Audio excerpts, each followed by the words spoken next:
The smell of stale beer and desperation still clung to my shirt when she grabbed my arm right there in the crowded Golden Corral. "You pathetic idiot," Darlene hissed, her voice loud enough to turn heads. "He's been seeing someone else for months." A wet slap across my face followed, leaving my cheeks stinging and my pride shattered.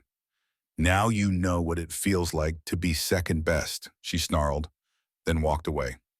I was still in my office, the fluorescent hum a steady drone above me, long after most folks had packed up for their Friday night. The clock on the wall read 7:30. Brenda, my executive assistant, had poked her head in a little after 5, her purse slung over her shoulder. "Good night, Frank," she'd said, a polite, tired smile. "Have a good weekend." I'd offered her the same, watching her walk out, the click of her heels fading down the hall.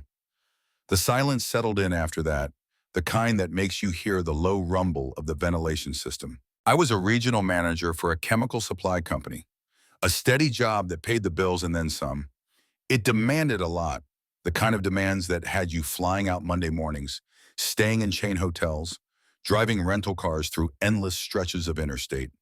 I had a stack of spreadsheets to review, budgets to finalize before the end of the month.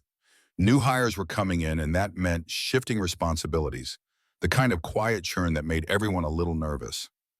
These trips, the long drives alone, were a kind of solace, a break from the low hum of family life, the constant questions, the occasional know-it-all comment from Sarah, my wife, or the endless chatter of the kids. It was a good life mostly, reliable, predictable. My daughters were growing up fast. Clara, my oldest, was set to graduate next spring. She'd landed a scholarship to the state university, something we were all proud of. She talked about a pre-med track, her eyes bright with ambition. Lily, the youngest, was working on her GED. She'd struggled a bit in high school, but she was finding her footing now, going to classes twice a week at the community college. She talked about working with animals, maybe a vet tech program. Sarah, my wife, had just accepted a new position. Federal lawyer. Her income would practically double what she made now. She was starting in 4 months after all the background checks cleared. We discussed it, of course. It was a good move for her career, a step up, a bigger house maybe, or a little more freedom with the college tuition. It seemed like everything was moving forward, always forward. Last Christmas, my father had given all the kids Ancestry Day kits. A fun little gimmick, he'd called it, something to talk about at holiday dinners. I'd approved of it, thinking it was harmless enough. Clara, always one for a big reveal, had told me she was waiting for the perfect moment to surprise Sarah with her results. She hadn't sent Sarah's kit in yet, holding on to it, building the anticipation. She'd always been that way, a bit of a showman. Just a few months back, Sarah and I had taken a trip to Nashville, a long weekend. We'd stayed in a nice hotel, walked around downtown, listened to some music, an attempt, I suppose, to rekindle something, to remind ourselves of who we were before the kids, before the mortgages and the careers. It had been pleasant. We'd tried. I remembered the first time I saw Sarah. It was at a college soccer match. I was working the concession stand, slinging hot dogs and sodas, trying to make some extra cash. She was in the stands, yelling, arms flailing, arguing with some guy, her boyfriend at the time. A stray ball flew over the net, hit me square in the temple, knocked me clean out. Sarah, feeling guilty, visited me every day in the hospital. My girlfriend then, Darlene, stopped showing up after the second day. Sarah brought me books, talked about her classes, apologized over and over. A quiet courtship followed, no grand gestures, just a steady, slow burn. When I was finally out of the hospital, we started spending more time together. Coffee, movies, dinners. It wasn't a whirlwind romance, more like two people finding a comfortable rhythm. One day her cousin Jenny had cornered Sarah, asked her straight out why she was dragging her feet. Sarah, flustered, admitted she was waiting for me to propose. I did, a week later, over pizza. It felt right, a logical step. On the drive home from Nashville, Sarah had insisted we stop at Lambert's Cafe, home of the Throwed Rolls. It was a kitschy place, a tourist trap, but it reminded her of her mother's cooking. She'd said, comfort food. We'd eaten, talked about the trip, the kids, the usual. But on the long stretch of highway after, the flat land stretching out around us, the conversation had shifted. I sensed it in the way she turned off the radio, cutting off a country song mid-verse. I slid my hand into my jacket pocket, my fingers finding the small voice recorder I kept there, just in case. I clicked it on, subtly. "Frank," she said, her voice even, almost clinical. "Have you ever thought about having an affair?" The question hung in the air, heavy and unexpected. I looked at her, then back at the road. The silence stretched, filled only by the hum of the tires. Then she spoke again, her eyes fixed on the highway ahead. "I think you should forget about them and seriously consider finding a mistress, with my unconditional blessing." The highway stretched out, endless and flat, under the gray Midwestern sky. Sarah's words, "unconditional blessing," echoed in the car, sharp and clear. My mind reeled, trying to grasp what she meant. What had prompted such a suggestion? Was it a test? A joke gone wrong? My grip tightened on the steering wheel, knuckles white. "My vows when we got married," I said, my voice measured, trying to keep any tremor out of it. "They meant something to me, and they still do. That's a promise, Sarah, not just a suggestion." She glanced at me, then back at the road. "Frank, those vows," she began, her tone calm, almost academic. "They were made in a different time. Society's changed. People don't value them the way they used to. Look around. Marriages end every day. People have needs." A cold knot formed in my stomach. This wasn't the Sarah I knew, the one who'd cried watching romantic comedies, the one who insisted on a traditional wedding. This was a calculating voice, almost detached. It wasn't just about societal change. It was about a willingness to use people, to treat commitment as something fluid, easily discarded. A willingness to hurt someone else. And for what?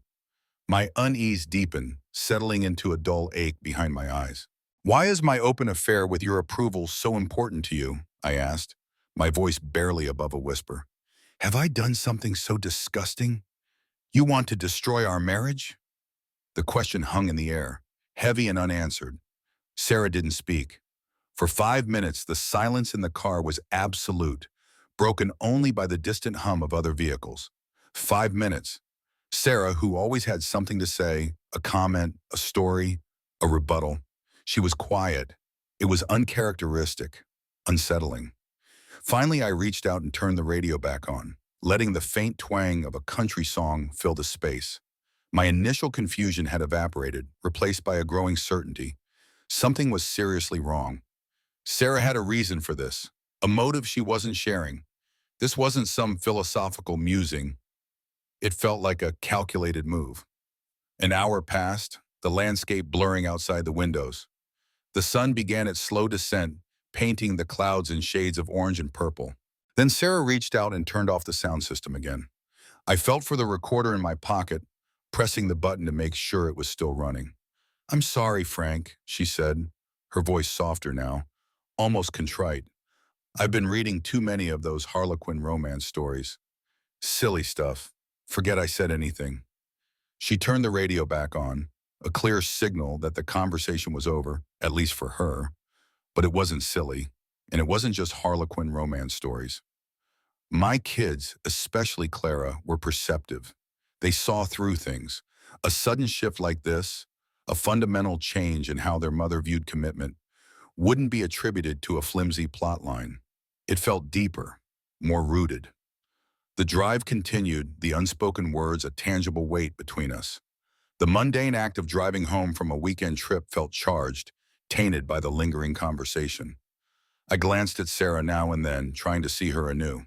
Had I missed something? Small shifts in her demeanor, her phone habits, her schedule.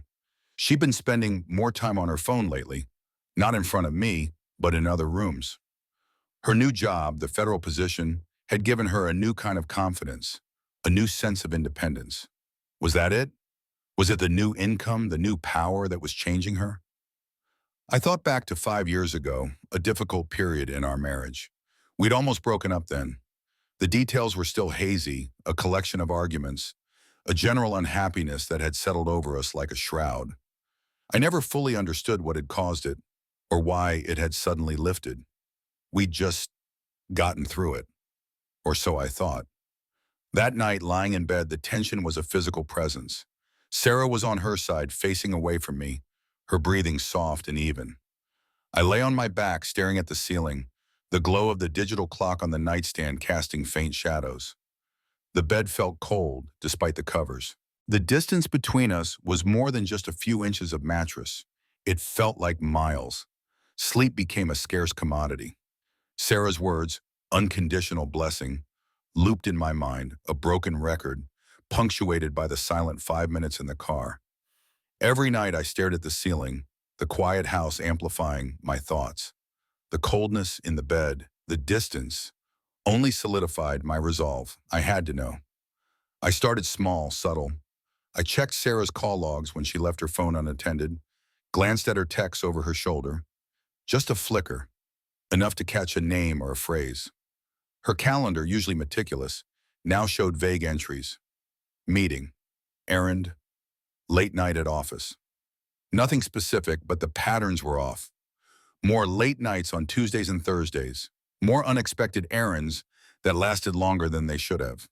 My careful observations turned into a quiet, methodical investigation. Then the ancestry DNA results arrived. A thick envelope in the mail, addressed to Clara. She ripped it open at the kitchen table, her face alight with excitement. Lily sat beside her, sipping a juice box, looking over her shoulder. I watched from the living room, pretending to read the newspaper, my ears straining. "Oh, wow, this is so cool," Clara exclaimed, scrolling through her phone where she'd uploaded the results. "Aunt Karen, Cousin Mark." "Oh, Lily, look at this. You have a really close match. Closer than any of us expected." My breath hitched. I walked into the kitchen, trying to appear nonchalant. "What's all the excitement about?" "Lily has some super close relative we don't know about," Clara said, tapping her screen. "It says it's likely a half-sibling, or maybe a grandparent, but that doesn't make sense with mom's side, or a very, very close cousin. The percentages are really high, like too high for just a second cousin." My heart hammered against my ribs. A half-sibling, Lily. It clicked, sharp and painful. Sarah's proposition, her strange calm, her new job. It all slammed together. Lily, not my child. The thought was a raw, gaping wound. I gently sat beside Clara. "Can I see that?" I asked, my voice steady, betraying none of the tremor in my hands. I scrolled through the names, the percentages. Lily's match was listed as unnamed paternal relative. The percentages were clear. A half-sibling match. My world, the one I thought was built on solid ground, shattered into a million pieces. The test pointed to an unknown father for Lily. Not me, not Frank Miller. It was unmistakable. Sarah's infidelity. The words were a brand, searing themselves into my mind. I felt a cold, precise anger beginning to bloom, pushing away the heartbreak. I needed answers. I needed a name. Sarah's new federal job, her new colleagues, the increased travel. I started to go back through everything. Her new connections, the federal lawyer she'd been working with. A man named David Hayes. He was always mentioned, always there in passing. My investigation intensified. I cross-referenced Sarah's late nights and errands with Lily's birth timeline. Lily was 8. 8 years of a lie. I checked Sarah's work calendar, her contacts, anything I could find. One afternoon when Sarah was out at one of her meetings, I went into her home office. It was usually off-limits, a sacred space. I started at her desk, going through drawers, feeling the cold anger sharpen my focus. I found it tucked away in a decorative box, a small, black external hard drive. It was cleverly disguised as a simple USB charger, its true nature only apparent by a faint indicator, light and the subtle weight. I plugged it into my laptop. It was password protected, of course. Sarah had always been careful, but I knew her well enough. Her mother's maiden name, combined with Lily's birth year. The lock clicked open. The contents spilled onto my screen. A digital avalanche of betrayal. Photos, hundreds of them. Sarah and David, laughing, holding hands, kissing. Some were in hotel rooms, others in dimly lit restaurants. some even in what looked like David's apartment. Messages, long, intimate exchanges, planning secret rendezvous, professing love, and a calendar meticulously detailed, marking every meeting, every stolen moment. It had been going on for years, before the new job even. It had started around the time of that difficult period in our marriage, the one I couldn't explain. David Hayes, the federal lawyer, the man she was now working with, the one she described as brilliant and supportive just a few weeks ago. The puzzle pieces fit together with a sickening click. I sat there, the external hard drive a cool, hard weight in my palm, the images on the screen burned into my memory. The initial heartbreak had receded, replaced by a cold, calculating resolve. There would be no yelling, no accusations hurled in a moment of passion. This needed to be handled with precision, with clarity. This was not just about me, it was about Lily, about Clara. I decided the dinner table would be the place. A family dinner, like any other. The last one, perhaps, where the illusion of our family remained intact. It needed to be in front of the kids, especially Clara, who deserved to know the truth directly. That evening, the smell of lasagna filled the kitchen. Clara moved between the counter and the table, setting out plates, her movements precise. She was always observant, and I could feel her watching Sarah and me. A subtle tension, like a barely audible hum, filled the air. Sarah seemed oblivious, or perhaps was putting on a brave face, her usual calm demeanor firmly in place. Lily, oblivious, chatted about her day at school, her voice light and innocent. We ate for a few minutes, the clinking of forks against plates the only sound. Then I put my fork down, carefully wiping my mouth with a napkin. "Clara," I began, my voice even, "can you tell your mother what you found on the Ancestry Day results?" Clara looked at me, a flicker of confusion in her eyes, then at Sarah. "Oh yeah," she said, picking up her phone. "So Lily's DNA shows a really close match, like a half-sibling, or a very close relative on her paternal side that we don't know about. It's too high a percentage to be just a distant cousin." She tapped the screen, showing the results. Sarah's face, which had been flushed from the heat of the kitchen, drained of all color. Her eyes flickered to mine, a desperate, hunted look. The lasagna on her plate sat untouched. I reached into my pocket, pulling out the small recorder. The click as I pressed play was loud in the sudden silence. Sarah's voice filled the room, calm and clear from the car stereo. "Frank, have you ever thought about having an affair?" Then the chilling, "I think you should forget about them and seriously consider finding a mistress, with my unconditional blessing." The sound of her own words seemed to deflate Sarah. She shook her head, a pathetic attempt at denial. "Frank, what are you doing? Spying on me? This is ridiculous. I was just joking, talking about silly romance novels, like I said." Her voice was a strained whisper, but the anger in her eyes was palpable. I placed the recorder on the table, then pulled out the external hard drive. It sat between us, small and dark, yet radiating immense power. "There's more here," I said, my voice low, without inflection. "Much more." I connected it to the family computer, which sat on a small desk in the corner of the dining room. The screen flickered to life. I navigated to the folder, then began scrolling. Photos flashed across the screen. Sarah and David Hayes, caught in candid moments of affection, their faces close, their hands intertwined. Messages appeared next, their names clearly visible. Planning secret lunches, whispered phone calls, hotel room numbers. Lily, who had been quietly eating, stopped. She looked from the screen to Sarah, then back to the screen, her brow furrowed in confusion. Her lower lip began to tremble, and a small sound escaped her. "What's going on?" she whispered, tears welling in her eyes. Clara, who had been watching in stunned silence, surged to her feet. Her face was contorted with a raw, protective anger I had never seen before. "Mom," she choked out, pointing at the screen, then at Lily. "How could you? How could you do this to Dad, to Lily?" Her voice rose, thick with fury and pain. "She's just a little kid. How could you lie to us for so long?" The dam broke. Sarah stared at the photos, the messages, then at Clara's furious face, then at Lily, who was now openly crying, burying her face in her hands. Sarah's shoulders slumped. She covered her face with her hands, silent sobs racking her body. Her confession was not in words, but in the complete collapse of her composure. The truth of the affair, of Lily's true paternity, hung in the air, a devastating weight. I looked at Sarah, my voice still unnervingly calm. "You wanted me to appreciate our relationship more," I said, the words cutting through her sobs.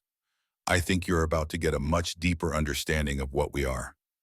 The dining room table, still laden with the uneaten lasagna, became a battlefield where lives had been torn apart. Clara, her face stained with tears but firm with resolve, had taken Lily's hand and led her away, up the stairs, leaving the wreckage behind. Sarah, still sobbing, remained at the table, a crumpled heap of regret and exposed deceit. I watched them go, then turned my gaze back to the hard drive on the computer, its screen still displaying the damning evidence. The house felt hollow, colder than the Midwestern winter outside. I retreated into my office, the door clicking shut behind me, finding a strange kind of solace in the quiet. This wasn't just about an affair, it was about the systematic deception, the carefully crafted lie that had defined years of my life. I knew I needed counsel, professional guidance. The next morning, I met with Michael Sterling, a lawyer I knew by reputation, a no-nonsense, pragmatic man with a handshake like a vice grip. We sat in his sparse office, the fluorescent lights humming overhead. I laid out the facts, clinically, methodically, leaving out none of the sordid details, including the DNA results and the recorded conversation. Michael listened, his expression unreadable, occasionally scribbling notes. When I finished, he leaned back, hands clasped over his stomach. "Frank," he said, his voice gravelly, "you've got a strong case for divorce. Custody, given what you've presented, could be very favorable, but this is going to be messy." I spent the next few days meticulously reviewing every financial document I could find. Bank statements, credit card bills, investment portfolios. I uncovered discrepancies, small but telling. Unexplained cash withdrawals, charges from expensive restaurants I'd never been to, hotel bills from cities Sarah had claimed were work trips alone. It wasn't about the money, not really. It was about the pattern, the web of deceit woven through every aspect of our shared life. A moral dilemma gnawed at me. The urge for vengeance was strong, a burning desire to inflict the same pain Sarah had inflicted on me and the girls. But then I looked at photos of Clara and Lily, their innocent faces, and the anger tempered into a cold, protective instinct. Dignity, the children's well-being. These were paramount. Sarah tried to talk to me, her voice hoarse, pleading for forgiveness. She knocked on my office door, left notes on my dresser. "Frank, please," she'd say, her eyes red. "We can fix this. I'm so sorry." But I saw through it. It wasn't genuine remorse for the pain she'd caused, but fear. Fear of losing everything, of her carefully constructed world crumbling around her. It was self-preservation, pure and simple. My focus shifted to David Hayes. I needed to know everything about him. His professional life, his personal life, any skeletons in his closet. I used resources I had from my own company, subtle channels, to run a deep dive. His record was spotless, professionally impeccable. But beneath the surface, there were whispers. A complex financial situation, a few risky investments, a reputation for cutting corners when he thought he could get away with it. Nothing concrete, but enough to raise an eyebrow. His new federal position, the one Sarah had so enthusiastically helped him secure, suddenly became a prime target. The irony was not lost on me. One afternoon, I sought out Brenda Olson, my executive assistant. I didn't tell her everything, not the intimate details, but enough for her to understand I was going through a difficult time. "Brenda," I said, "I'm facing some big changes, professional, personal. What do you do when you realize someone you trusted implicitly has been fundamentally dishonest?" She looked at me, her kind eyes full of understanding. "You make sure you protect yourself, Frank," she said softly, "and you protect those who depend on you. The rest, it'll sort itself out one way or another." Her words resonated. I made my decision. Sarah would face consequences, not just for the affair itself, but for the cold, calculated way she had planned it, for the years of lies.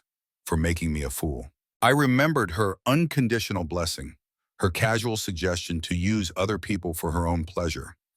It was a betrayal of a different magnitude, a moral corruption that went deeper than just sex. My primary goal was no longer vengeance. It was the protection of Clara and Lily, their future stability and peace. This wouldn't be a quick resolution. This would be a long game, carefully orchestrated, step by painful step. The man who emerged from those days of sleepless nights and cold calculations was different, colder, sharper, and deeply determined. This wasn't about fury anymore. It was about justice. It was about survival. You're seeing how quickly lives can unravel when the truth comes out. Stick around to the end to see how life's costly choices unfold. My initial focus landed squarely on David Hayes. His new federal career, the one Sarah had so proudly announced, felt like the most direct route. It was a position of public trust, and any hint of impropriety could unravel it swiftly. I spent hours poring over the research I'd gathered on him, looking for the cracks in his seemingly impeccable facade. I drafted several letters, carefully worded, anonymous. They went to federal oversight committees, internal affairs departments within Hayes's new agency. I referenced vague but precise details about his past ethical lapses, small instances of questionable financial dealings that, on their own, might have been dismissed, but when compiled, painted a picture of someone willing to bend the rules.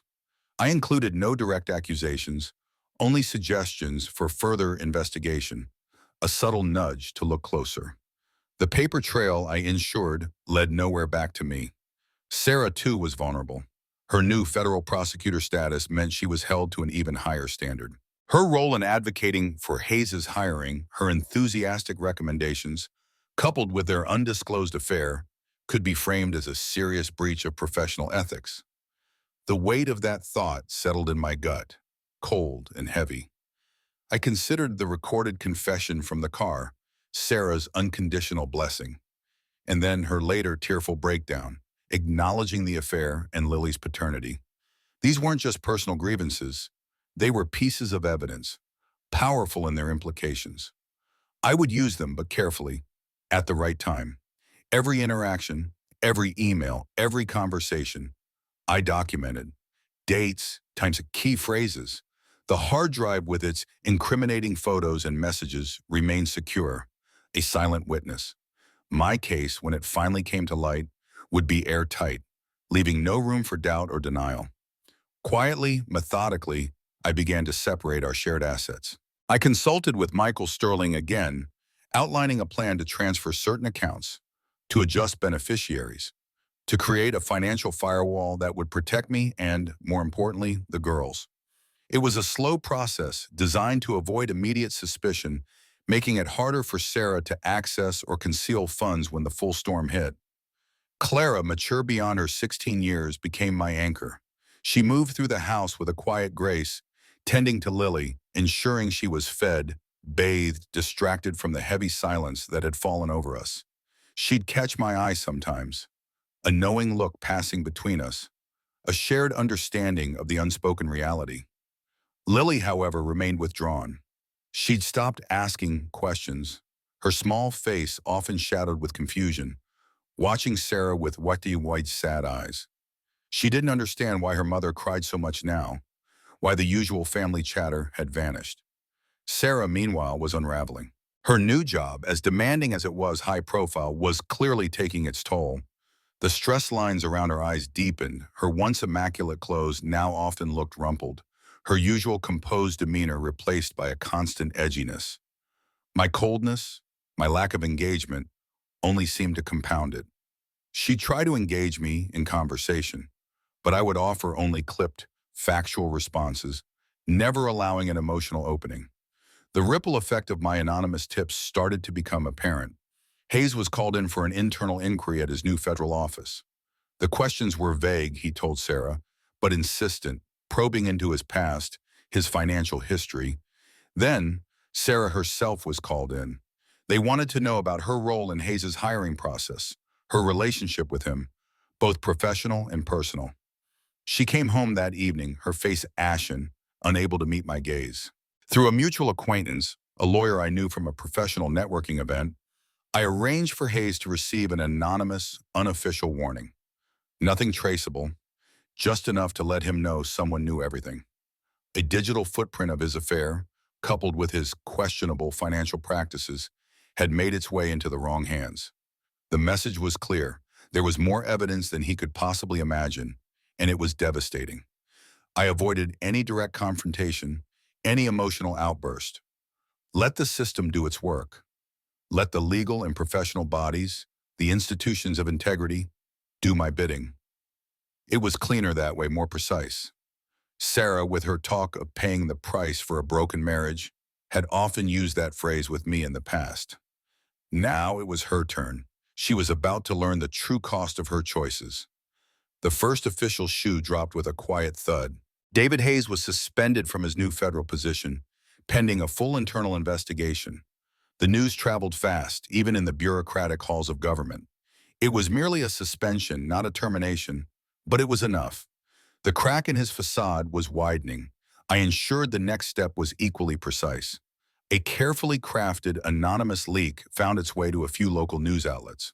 The story focused on an ethical breach involving federal employees, highlighting potential conflicts of interest and misuse of public trust, without naming names. The hints were just vague enough to be tantalizing, just specific enough to be credible. The local paper ran a small but prominent story on page 3. Sarah's professional reputation, once her most prized asset, began to suffer. Her colleagues, federal prosecutors known for their strict adherence to ethics, started to distance themselves.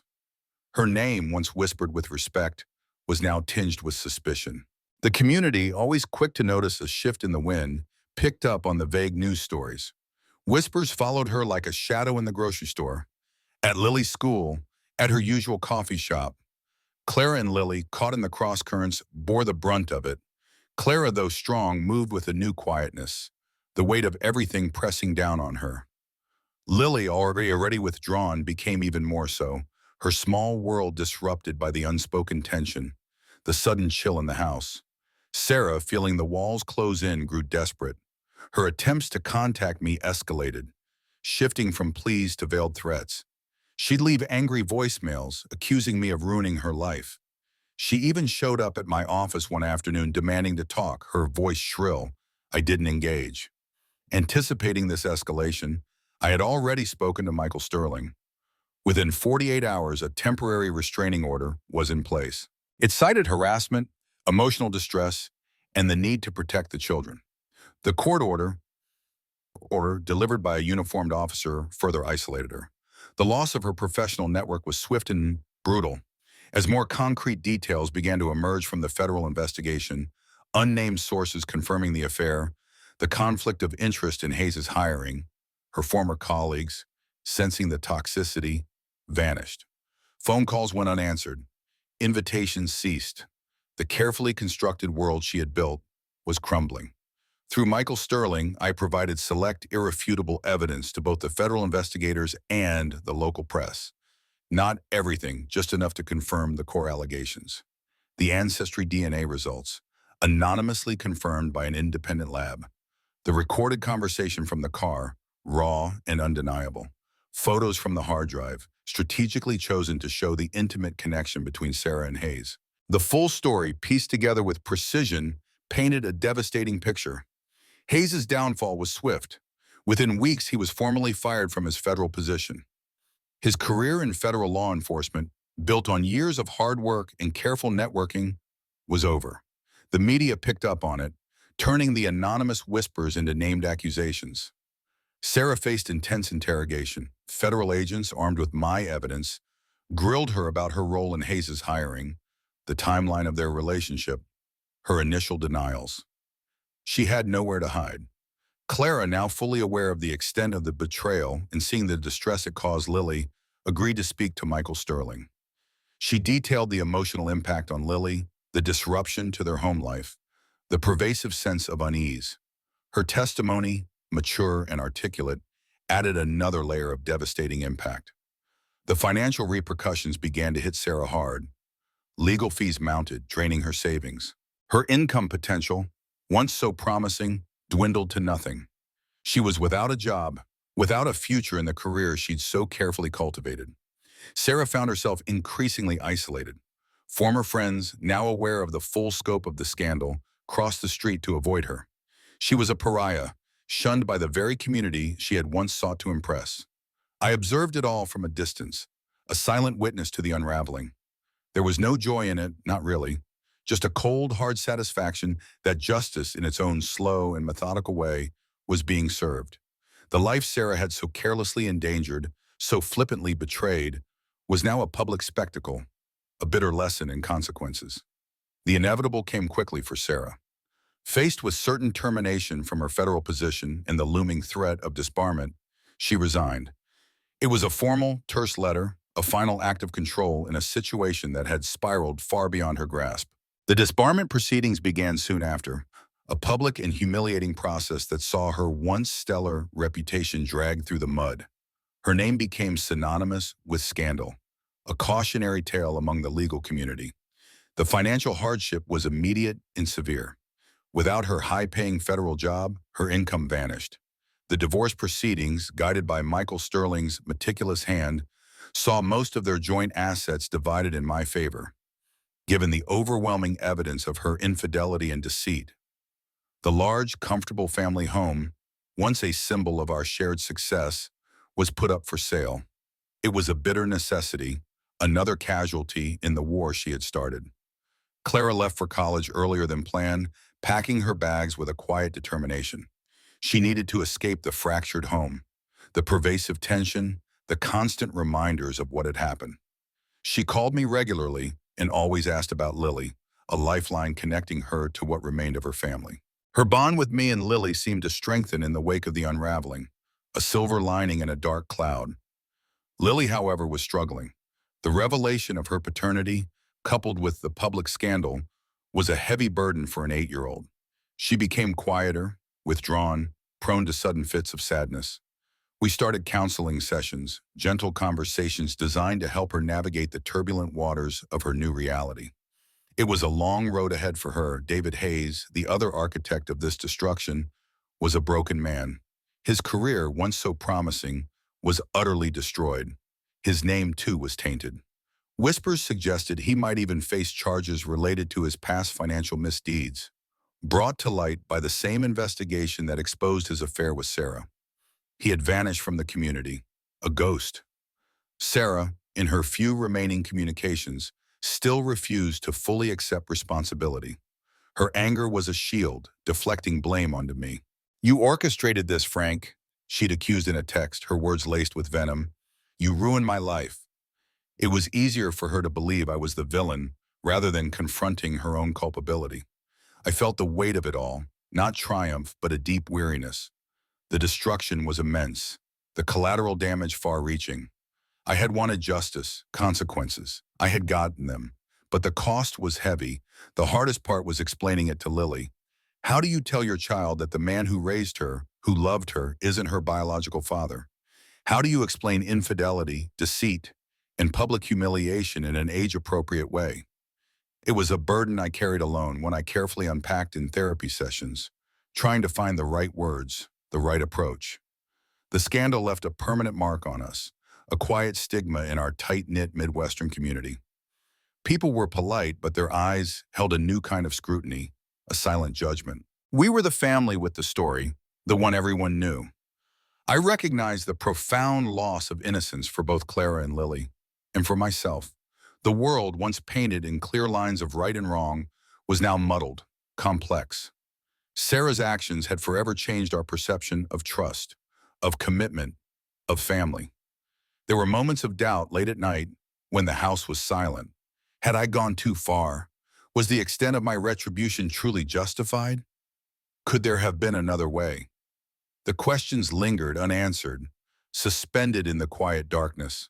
The victory I had sought felt hollow, leaving me with a deeper understanding of human frailty, the corrosive nature of betrayal, and the profound, lasting scars it left behind. At the dinner table, an empty chair now stood where Sarah used to sit. It was a stark reminder not just of her absence, but of what was irrevocably lost. The divorce was finalized in early spring. The paperwork, a stack of impersonal legal jargon, officially severed the ties between Frank and Sarah Miller. The judge, a stoic woman with tired eyes, granted me full custody of Lily. It felt less like a victory and more like an official end to a long, drawn-out battle. Lily and I moved to a smaller, more modest home on the outskirts of town. It was a fresh start, away from the echoes of the old house. The rooms were quieter, the yard smaller, but it was ours. We painted Lily's room a soft blue, and she helped me arrange her books and toys, simple acts that felt profoundly important. Clara came home on her college breaks, a whirlwind of energy and youthful optimism. She was a constant source of stability for Lily, taking her to the park, helping her with homework, just being there. Their bond, forged in the fires of shared trauma, was unbreakable. Clara saw to it that Lily knew she was loved, cherished, and that none of this was her fault. Sarah, I heard through the grapevine, was working a low-paying administrative job in a neighboring town. Stripped of her professional identity, her law license suspended, and her social standing obliterated, she was a shadow of her former self. She made sporadic attempts to reconnect with her daughters, mostly through text messages that went unanswered by Clara, or brief, awkward phone calls with Lily that ended quickly. The resentment, the lingering hurt, was too deep for easy reconciliation. Lily slowly began to heal. The counseling sessions helped, giving her a safe space to process her feelings. The stability of our new routine, the consistent presence of Clara and me, provided a solid foundation. Her laughter, once rare, returned more often, a fragile but beautiful sound in our quiet home. I settled into a new rhythm: work, grocery shopping, school runs, dinner, homework, bedtime stories. My quiet life was now marked by a profound melancholy, a constant undertow beneath the surface of everyday tasks. The future felt less about grand plans and more about steady, measured steps. I often reflected on the complex interplay of right and wrong, the devastating impact of choices, and the long shadow of betrayal. Sarah's actions had taught me a harsh lesson about human nature, about the capacity for deceit, even within the most intimate bonds. My own response, while justified, had come at an immense personal cost, leaving me with scars I knew would never fully fade. The truth had been uncovered, but it had left a wasteland in its wake. Still, I found small, quiet joys. Lily's hand in mine on a walk to the park, Clara's enthusiastic recounting of her college life, the simple act of tending to my small garden in the backyard. These were the moments that reminded me of what truly mattered. The recorder, the instrument of my measured retribution, lay unused in a drawer in my office, a relic of a dark chapter, a reminder of the man I had become and the man I was trying to be again. I emerged from the ordeal with a quiet strength, tempered by pain and a hard-won wisdom. It wasn't the strength of triumph, but the resilience of someone who had faced the worst and found a way to keep going. The field still stretched out beyond our new house. The seasons still turned, bringing the promise of spring after a long winter. Life, in its enduring Midwestern way, found a path forward, scarred but unbroken. The echoes of Sarah's choices and my response lingered, a permanent part of our family's history. A stark lesson in infidelity and its profound moral consequences etched into the very fabric of our lives.